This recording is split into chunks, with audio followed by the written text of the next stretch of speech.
الله الرحمن الرحيم قال الله تبارك وتعالى يا أيها الذين آمنوا إنما الخمر والميسر والأنصاب والأزلام رجس من عمل الشيطان صدق اللہ العظیم۔ پیارے اسلامی سامعین، شراب کیا چیز ہے اور نشہ کرنا کیا ہے؟ نشہ کرنے سے ہماری زندگی پر کیا اثر پڑتا ہے یا ہمارے ایمان پر کیا اثر ہوتا ہے، اس کے متعلق آج کی ویڈیو میں ہم جانیں گے۔ تو شراب یہ ایک بہت بڑا اور مہلک گناہ ہے۔ شراب کی حرمت اللہ رب العزت نے جگہ جگہ قرآن کریم کے اندر ارشاد فرمائی ہے، اور اس سے انسان کی عقل کے ختم ہو جانے کو بتلایا گیا ہے، اور اسی طرح شراب پینے والے کو اللہ رب العزت نے ایسا قرار دیا ہے جیسا کہ کوئی بت پرستی کے اندر مبتلا ہو اور بت پرستی کرے یا اللہ تعالیٰ کے ساتھ شرک کرے تو اس کے مشابہ اور اس کے مماثل اللہ رب العزت نے قرار دیا ہے۔ اسی طرح احادیث کے اندر بھی شراب پینے والے کو بت پرستی کرنے والے کی طرح قرار دیا گیا ہے۔ اس لیے شراب ایک مہلک جرم ہے، اور شراب پینا یا کسی اور چیز کے ذریعے سے نشہ کرنا یہ بہت مہلک چیز ہے۔ انسان کو اپنے آپ کو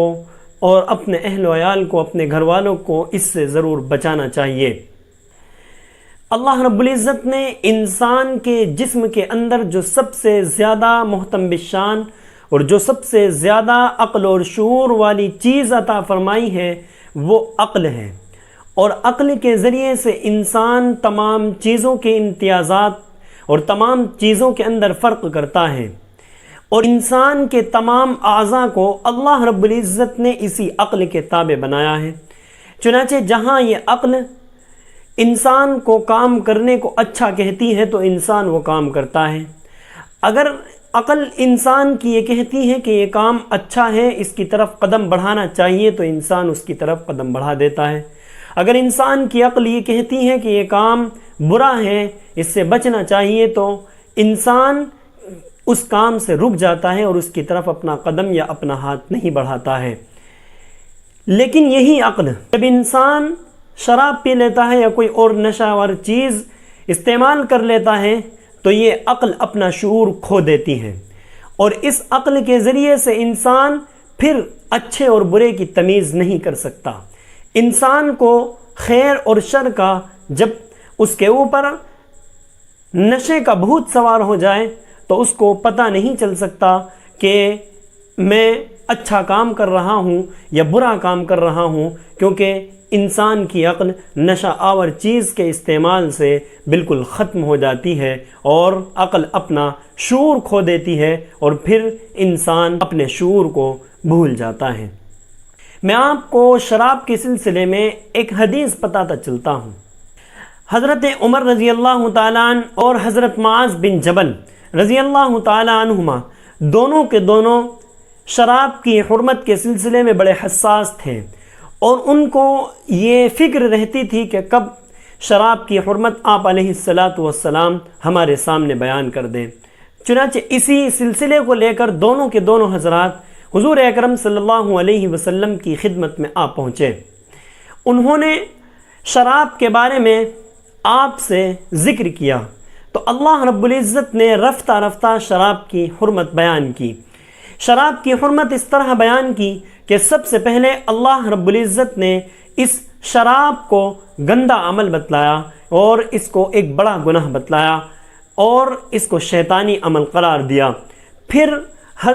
حضرت عمر رضی اللہ تعالی عنہ نے آپ علیہ السلام کے سامنے درخواست کی کہ ہمارے سامنے شراب کے سلسلے میں کوئی شافی اور کافی ایک حکم بتلائیے۔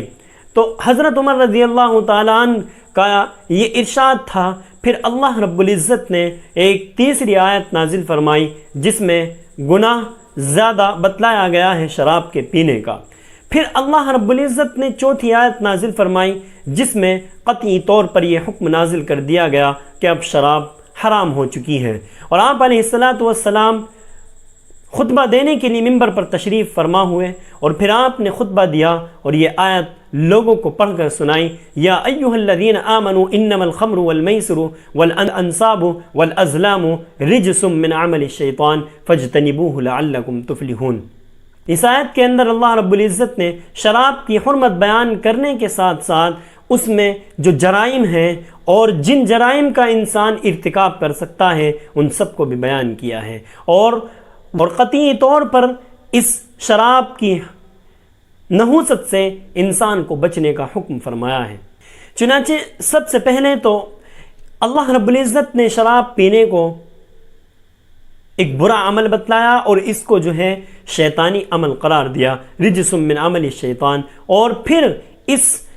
ناپاک عمل کو اللہ رب العزت نے ایک نحوست کی چیز بتلایا، اس کو بدترین چیز بتلایا ہے۔ اور پھر اللہ کے رسول علیہ الصلاۃ والسلام نے فرمایا مدمن الخمر کعابد وثن، کہ شراب کا پینے والا ایسا ہے جیسا کہ بت کی پرستش کرنے والا، بت کو ماننے والا ہوں۔ اسی طرح اسی آیت کے اندر اللہ رب العزت نے جس تیسری چیز کی طرف اشارہ فرمایا ہے وہ ہے شیطانی عمل قرار دیا، اور فرمایا کہ شیطان تمہارے اندر عداوت پیدا کر دے گا، دشمنی پیدا کر دے گا، تمہارے درمیان نفرت پیدا کر دے گا۔ اور ہوتا بھی یہی ہے کہ جب انسان شراب پی لیتا ہے تو پھر اس کے بعد اس کو پتہ نہیں چل پاتا، اور وہ پھر اپنے ہی ساتھی سے، اپنے ہی بھائی سے، یا اپنی ہی بہن سے اور اپنی بیوی سے وہ جھگڑا کرنے پر مجبور ہو جاتا ہے، اور بیوی سے اتنے جھگڑا کرنے تک پہنچ جاتی ہے، یہاں تک نوبت آ جاتی ہے کہ انسان اپنی بیوی کو کبھی ایسے وقت کے اندر طلاق بھی دے دیتا ہے۔ تو اس لیے اس عمل کے ذریعے سے اللہ رب العزت نے ہم کو آگاہ کیا اور بتلایا کہ یہ عمل جو ہے تمہارے درمیان نفرت کو پیدا کر دیتا ہے۔ تو اللہ رب العزت نے ہمیں تنبیہ فرما دی، اور پھر اس کے اندر اللہ رب العزت نے ایک واجبی حکم بھی فرما دیا کہ امر کے ذریعے سے انتخاب فرمایا، اور فرمایا فاجتنبوہ، کہ اس سے بچو، اس سے دور رہو، اس سے الگ رہو۔ اسی طرح اللہ کے رسول علیہ الصلاۃ والسلام نے ارشاد فرمایا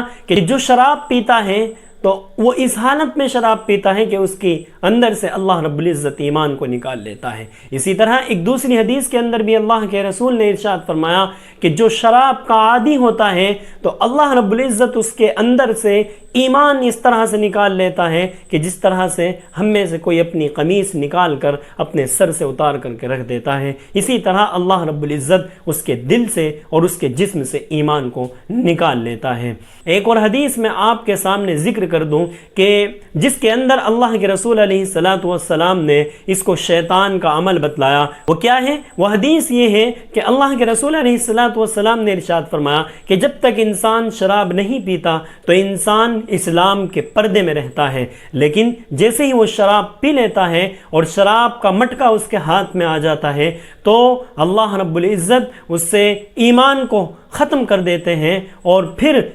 شیطان اس کا دوست بن جاتا ہے۔ اور یہی نہیں بلکہ یہاں تک فرمایا کہ شیطان اس کا پیر بن جاتا ہے جس سے وہ چلتا ہے، یا اس کی آنکھ بن جاتا ہے جس سے وہ دیکھتا ہے، اس کا کان بن جاتا ہے جس سے وہ سنتا ہے، اور اس کا ہاتھ بن جاتا ہے جس سے وہ پکڑتا ہے۔ اسی وجہ سے شیطان اس کے اوپر بالکل حاوی ہو جاتا ہے، اور شیطان کا تسلط انسان کے اوپر جو شراب پیتا ہے اس کے اوپر ہو جاتا ہے، اور پھر انسان کسی کام کا بھی نہیں رہتا، اور پھر وہ شیطان کے بتائے ہوئے طریقے پر چلنے لگتا ہے، یہاں تک کہ شیطان جس چیز کے کرنے پر اس کو آمادہ کرتا ہے وہ اسی عمل کو کر گزرتا ہے۔ اگر شیطان اس کو آمادہ کراتا ہے کسی کے ساتھ زنا کرنے پر تو وہ زنا بھی کر لیتا ہے، اور آئے دن ایسے واقعات پیش آتے ہیں کہ جہاں پر زنا کاری ہو رہی ہے اور زنا کر رہے ہیں لوگ تو ان میں سے اکثر و بیشتر یہی پایا جاتا ہے کہ فلاں شراب کا عادی تھا اور شراب کے نشے میں تھا۔ اس لیے شراب یہ ایک بہت مہلک جرم ہے